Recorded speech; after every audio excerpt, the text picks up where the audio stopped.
congratulations to Texas A&M. Boy, what an effort by them. You know, they played the equivalent, I think, of 6 games this weekend, and had to beat us twice, and that's no easy task. We're tough to beat when we pitch and play defense, and play with a little heart and energy. We're a tough team to beat. We're a tough out, and we exactly were that this week. I'm so proud of our guys and players like Chris Paul, these seniors. I remember I told them a story that when I was driving into Omaha in 2011, I texted one of our former players, Mark Canna, who now plays with the Oakland A's, and Mark was a program-changing player for us. And as we were driving in, I remember texting him and says, "Hey Mark, I'm driving into Ameritrade Park, and the reason we're driving here is because of efforts from players like you. I mean, we've been lifted upon your shoulders to get here." And I said, next year, you know, God willing, I'm hoping to have that same text and send that over to Chris Paul, Dylan Nelson, and Chris Muse-Fishers, our seniors, who, you know, brought this program back and stuck with us and got us in the national conversation. And we played, you know, a great team like Texas A&M, who is as good as any team in the country, and play them toe to toe as often as we did. I'm so proud of our team and our program. We grew by leaps and bounds this weekend. We learned a lot of things. We played in front of a great crowd. Again, you know, the tournament organizers, this was a first-class tournament. The fans were great. It was an atmosphere that inspired our players, even though there was probably 6,000 people rooting against us and 50 rooting for us. I think we were able to take some energy and inspiration from the crowd that was here tonight. So couldn't have been a better atmosphere. Disappointed to lose. I mean, we had high expectations, and there's no moral victory on our club. We wanted real victory. We didn't get that, but in leaving the tournament, we're very proud. I'm very proud of our club. Coach Kent kept going out there. You never could really shake him or make him wobble on a guy that had pitched already this week. I would think that you want to get him in some trouble. Well, you know, we really never got into any offensive rhythm where we really were just swinging the bats. I felt like just, you know, unconsciously up and down the order. And, you know, I've been in a couple regional tournaments, and sometimes, you know, you face such good pitching that you got to hang around the tournament a little while until the bats get going, and sometimes you end the tournament swinging the bat pretty well. We never really got to that point. We kept on hoping that it would come, because we obviously were in there to the end, but we never got to the point where up and down the lineup we were probably as big a threat as we have been during the season. We were, you know, had much better offensive days. And Kent was tough. You know, you give him credit, threw a lot of strikes. You know, his walk numbers are real low during the year. He gave up some hits, but we weren't able to get to him. You know, one of the key situations was obviously, you know, they had 2 sacrifice fly for 2 runs, and we had a couple opportunities. We had a first and third situation. We didn't do a double play. You know, our guys were trying, and it just didn't work out for us. But those are 2 turning points of the game that, you know, if we're able to get a run there, actually we take the lead. And I would have liked to have seen, you know, how that would have been to have the lead with 2 innings to go.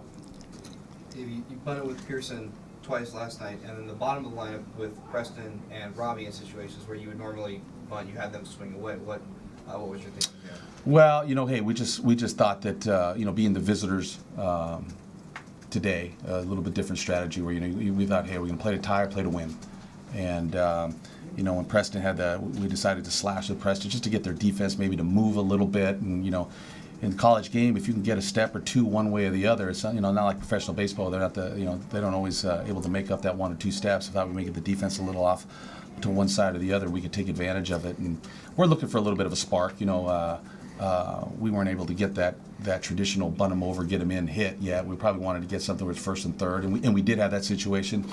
It just didn't happen for us, you know. And God bless our guys are trying like crazy to get it done, and it just didn't happen. There were 2 or 3 plays, their third baseman looked like he was positioned kind of perfectly to take advantage of some of your hitters. And the same thing with the hit and run on with Grand Prix, the shortstop there twice. Was that something that you were trying to move them out of, or just? Yeah, you know, when you go slash, you try to hit one of the holes, either the 6 or the 4 hole. You just happen to hit the ball up the middle. You know, when you show bunt, the shortstop will slide to the middle, and then maybe they get the second baseman to move over to first base a little bit. He just wasn't able to get the ball into one of those holes. But hey, they did a great job. You know, like I said, it was 2 teams just going toe to toe, and the difference between the both of us is so slim.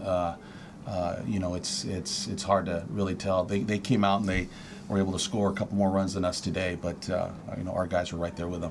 Childress has said over the past 2 games against you guys that occasionally he's like 1 batter late with a pitching change, and that kind of seemed to happen to you twice with with Schick, between Schick and Muse, and then Muse and Nelson? Yeah, hey, Coach New had a solid game plan on how he wanted to attack the innings, and so I have a lot of trust in how he was running the pitch. And we did talk maybe about getting Schick out after the first walk. He'd gone 2 innings, and he was the one stretch guy. He was the guy that Mike was thinking that could stretch out a little bit if he got rolling.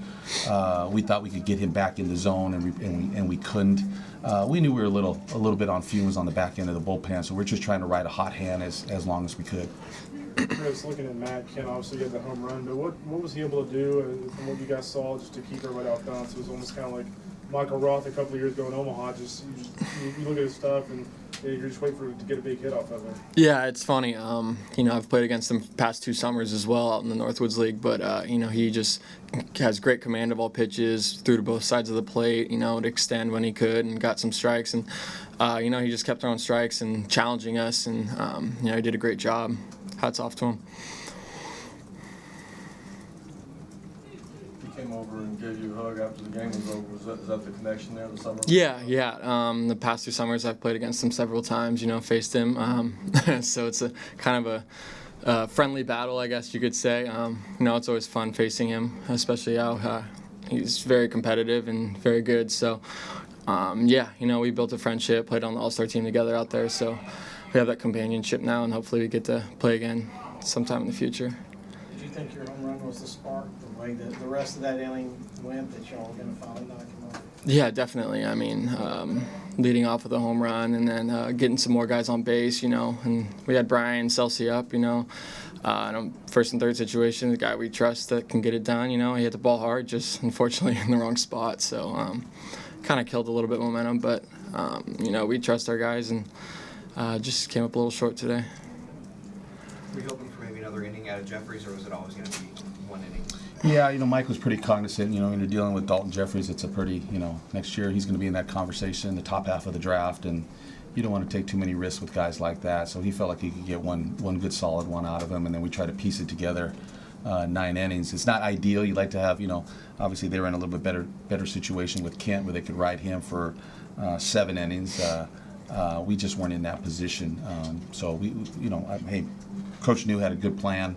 We're 1-1 into the 7th and got runners at first and third, could take a lead, and then unfortunately gave back that run in the bottom of the 7th. But it's tough to argue with the strategy that Coach New had in place.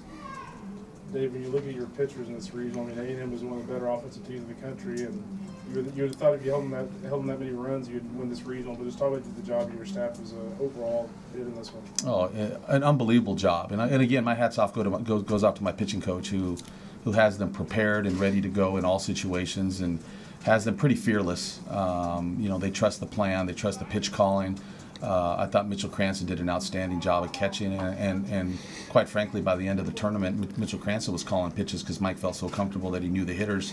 And you got to have big trust in a college game. You got to have big trust in your catcher to let him call the pitches. That doesn't happen too often, but that's the level that we were playing there at the end. We had our catcher calling pitches, and we were trusting people to do their jobs, and it was a lot of fun. You don't have too much fun in games that you don't win. But when I look back on this, to see the level that this atmosphere and Texas A&M brought out on our team and our program, we can only build off of that and go higher. Looking forward, Cranston's defense was the shaky part of his game last year, and his arm by the end of this year looked as good as anyone. Cumberland seems to be the catcher of the future. How tough is that going to be? Well, hey, it's competitive, and whatever makes us better is gonna lift this program. So. Hey, Mitch had an outstanding last half of the season. Played a tremendous tournament here, and hey, he's set to build off of his performance and be an even better player next year. Brett Cumberland is an outstanding freshman, and someone that we're going to count on in the future. He swung the bat well for most of the year. At the end here, tailed off, had a little bit of a sore wrist. I think that only makes us stronger to have 2 options like that. Anything else? Coach, you just spoke a little bit on how you didn't win, but can you talk on how you did win and some things that you saw as your team coming back to build for next year? Yeah, there were some big wins. One is, the basis to I feel our program is the camaraderie that we have in our program. I think what lifts any program, that X factor you're looking for is that brotherhood that your players play with. You know, the mechanical part of the baseball has to be there. You got to pitch, you got to play defense. But to have a team that works as hard and trusts each other and understands that is part of what's going to make a program strong is to, you know, I always tell them, you know, you have your program working right when you're playing with your best friends and they're as close as brothers. And if you start there, you can do some special things. And you know, those are things that we know works, and something we've got to take into next year. We've got to pitch a little better, play a little better defense, and hit a little bit better. But those are the type of things that you can build a program off of. You guys, every hitter, pretty much except for Chris, coming back. You had some of your bigger guys disappear a little bit in the last 2 games. Looking forward, their development, what do you see there? Yeah, it's experience, you know, and not everybody's ready to kind of hit the ground running on the big stage. They learn from it, and you know, they come back the next time and they feel like, you know, listen, I just may be a little bit more relaxed, a little bit more prepared, and that's the growth. That's what experience is maybe you don't have success the first time, the next time you figure it out. All right.